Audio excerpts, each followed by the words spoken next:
అది తెలుసుకుని నువ్వెందుకు బాధపడుతున్నావురా?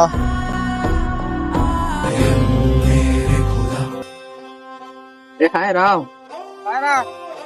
ఏ రా, నిలవరు మెసేజ్ చేసిందా లేదా? ఊరికే ఉండరా.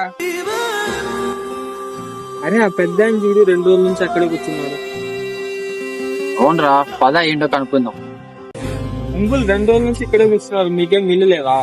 నాకెందుకు లేదు బాబు, ఇల్లు 3 అంతస్తులు ఇల్లు కట్టించిన. మరి అంత పెద్ద ఇంట్లో వండుకోకుండా 2 రోజుల నుంచి ఇక్కడ ఏం చేస్తున్నారు అంకుల్? నా కోడలికి నేను ఇంట్లో ఉండేది ఇష్టం లేదు, నా కొడుకు అందుకే ఇక్కడ వదిలిపెట్టిపోయినాడు.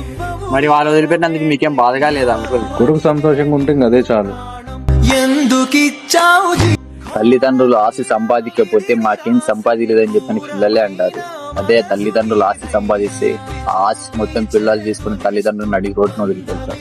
అంతేరా, ఈ లోకం ఏదైనా అవసరం ఉన్నంత వరకే. కన్న తల్లిదండ్రులు కూడాను